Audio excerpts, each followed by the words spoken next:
আসসালামু আলাইকুম সুপ্রিয় ষষ্ঠ শ্রেণীর শিক্ষার্থী বন্ধুরা, আজকের এই ভিডিও ক্লাসটিতে আয়োজনে রয়েছে তোমাদের জন্য আগত বার্ষিক পরীক্ষার বিজ্ঞান বইয়ের বা বিজ্ঞান যে প্রশ্ন হবে তার প্রস্তুতিমূলক একটি ভিডিও ক্লাস।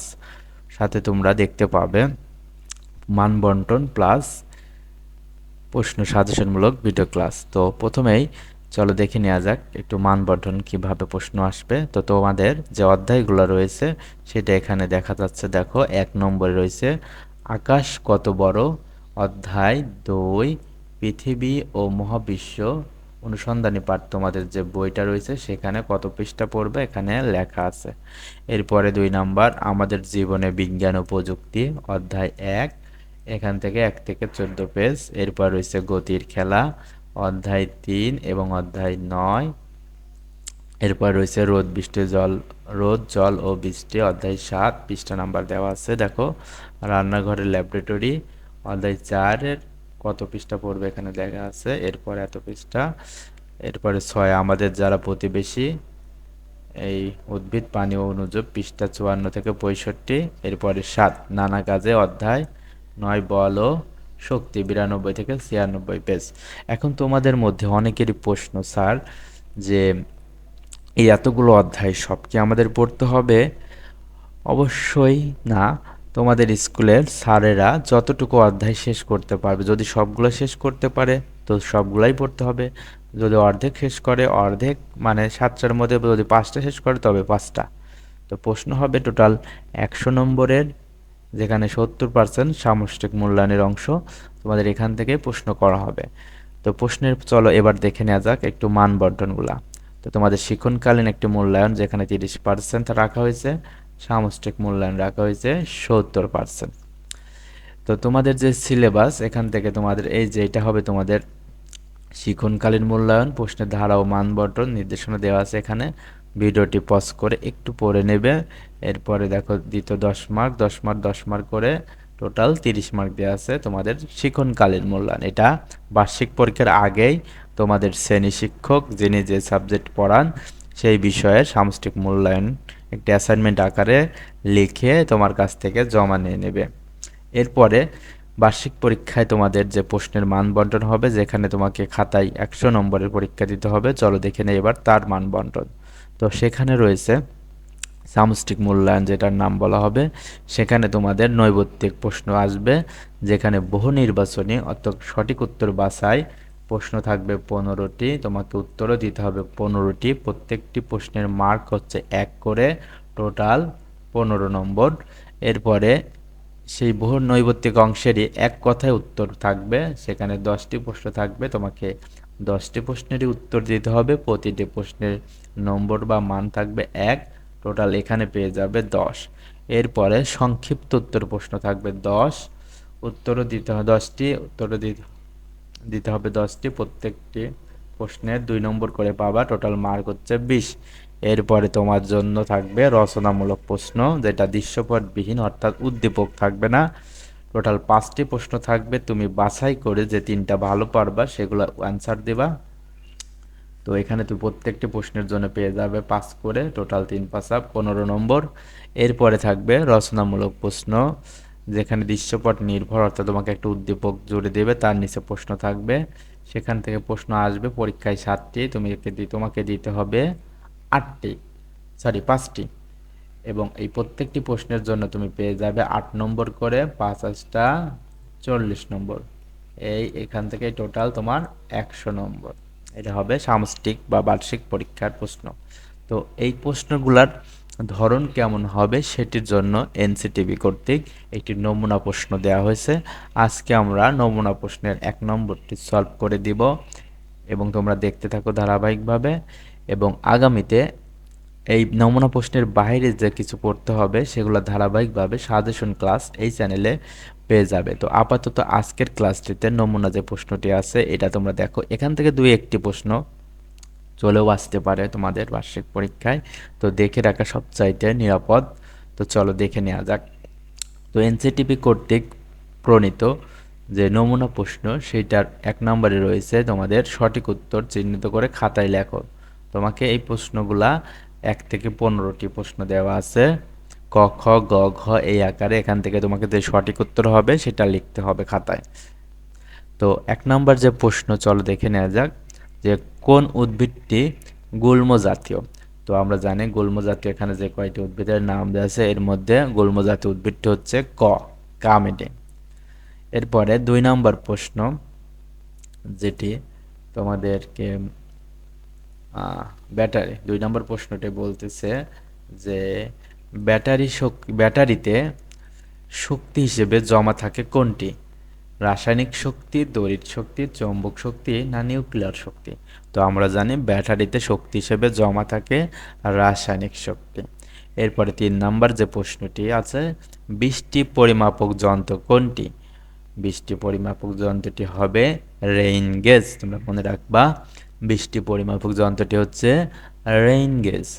কোনটি মৌলিক একক নয়? আমরা জানি 7টি মৌলিক একক রয়েছে, এর মধ্যে মিটার, কেজি, কেলভিন রয়েছে। যেহেতু বর্গমিটার নাই তাহলে সঠিক উত্তরটি যেহেতু নয় বলছে এই কারণে সঠিক উত্তরটি মৌলিক একক নয় হবে বর্গমিটার।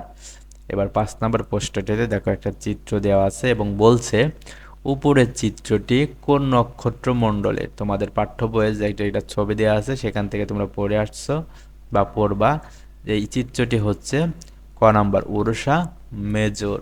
এরপরে 6 নাম্বার যে প্রশ্নটি রয়েছে কোনটি বিদ্যুৎ অপরিবাহী পদার্থ? এখানে রয়েছে সোনা, তামা, অ্যালুমিনিয়াম, এগুলো আমরা জানি বিদ্যুৎ পরিবাহী। সুতরাং বিদ্যুৎ অপরিবাহী যেটা সেটা হবে ফসফরাস। এরপরে 7 নাম্বার প্রশ্ন কোনটি ছত্রাকে অনুপস্থিত অর্থাৎ ছত্রাকে থাকে না? Hyphae, rhizoid, chlorophyll, spore. তো আমরা জানি ছত্রাকে থাকে না যেটা সেটা হচ্ছে ক্লোরোফিল। এরপরে 8 নাম্বার প্রশ্ন যে কুয়া থেকে পানি তুলতে কোন ধরনের সরল যন্ত্র সবচেয়ে উপযোগী?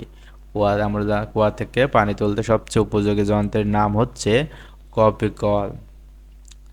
এরপরে তথ্যের আলোকে নিচের 9 ও 10 নম্বর প্রশ্নের উত্তর দাও। চলো এর তথ্যটি একটু পড়ে নেই। তামা, অ্যালুমিনিয়াম, রূপা ও কাঠের তৈরি একই আকৃতির 4টি চামচ নেওয়া হলো। প্রতিটি চামচের হাতলের প্রান্তে সাথে মোম দিয়ে একটি করে দিয়াশলাইয়ের কাঠি আটকে দেওয়া হলো। চামচগুলো একটি পানির পাত্রে এমনভাবে রাখা হলো যেন কাঠে লাগানো প্রান্তটি উপরের দিকে থাকে এবং পানি থেকে উঁচুতে থাকে। এরপর পানির পাত্রে তাপ দেওয়া শুরু করা হলো। তো কোন পদার্থের তৈরি চামচ থেকে কাঠি সবচেয়ে আগে খুলে পড়বে? এখানে অ্যালুমিনিয়াম, তামা, রূপা এবং কাঠ রয়েছে। তো এখান থেকে যেটির থেকে কাঠিটা আগে খুলে পড়বে সেটি উত্তর হবে রূপা। এবার 10 নম্বর কাঠটি খুলে পড়ার সময় চামচের তাপমাত্রা কত হবে? তো কাঠের রূপার যেহেতু কাঠি খুলে পড়তে তাপমাত্রা প্রয়োজন 57 ডিগ্রি সেলসিয়াস, সুতরাং সঠিক উত্তরটি হবে 57 ডিগ্রি সেলসিয়াস।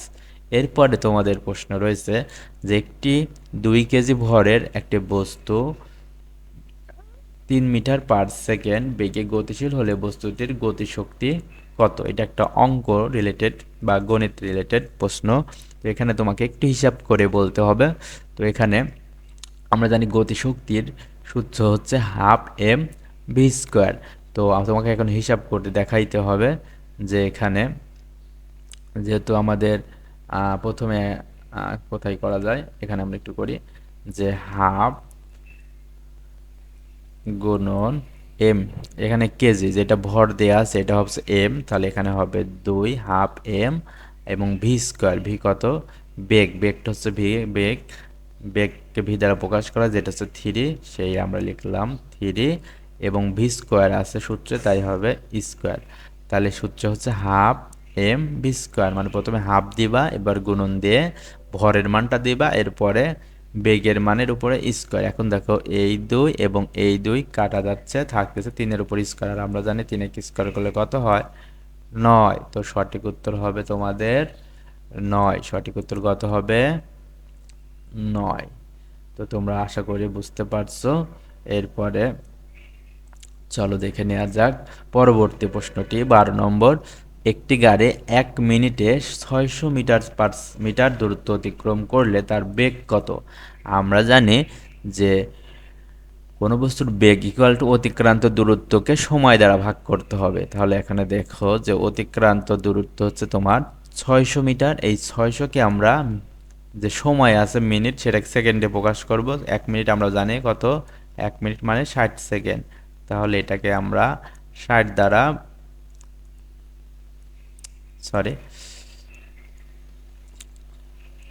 এই 600কে আমরা কি করব, 60 দ্বারা ভাগ দেব। তো 60 দিয়ে যদি আমরা 600 কাটাকাটি করে, তাহলে 60 10কে 600, তাহলে আমাদের সঠিক উত্তরটা হবে 10 মিটার পার সেকেন্ড। আশা করি বুঝতে পারছো। এরপরে চলো দেখে নেওয়া যাক 13 নম্বর প্রশ্ন। আমাদের সৌরজগতের কোন গ্রহটি নবম গ্রহ হিসেবে বিবেচিত ছিল কিন্তু এখন নাই? তো নবম গ্রহ হওয়ার সম্ভাবনা বা বিবেচিত ছিল যে গ্রহটির, সেটার নাম হচ্ছে প্লুটো। 14 নম্বর প্রশ্নের পর রয়েছে কোনটি দ্বিবর্ষী উদ্ভিদ? তো দ্বিবর্ষী, এই যে ক খ গ এর ভিতরে দ্বিবর্ষী উদ্ভিদটা হচ্ছে গাজর। এরপর রয়েছে কোন ধাতুটি কক্ষ তাপমাত্রায় তরল থাকে, তরল অর্থাৎ পানির মতো থাকে, তরল জাতীয়। তো কক্ষ তাপমাত্রায় যে সোডিয়াম, পটাশিয়াম, পারদ এবং রূপা, এদের মধ্যে তরল যেটা থাকে সেটি হচ্ছে পারদ। তো আমরা তো আশা করি ক্লাসটি তোমাদের ভালো লাগছে, এবং 1 থেকে 15 মানবন্ড সহ 1 থেকে 15 পর্যন্ত প্রশ্নের সমাধান তোমাদেরকে বুঝিয়ে দেওয়া হলো। আগামীতে সাজেশনমূলক ক্লাস পাবে, সাথে পরবর্তী যে এক কথায় উত্তর প্রশ্ন রয়েছে সেগুলোরও ভিডিও ক্লাস পেয়ে যাবে সেকেন্ড পার্টে। তো এতক্ষণ ধৈর্য ধরে যারা ভিডিওটি দেখছো, তাদের সকলকে অসংখ্য ধন্যবাদ।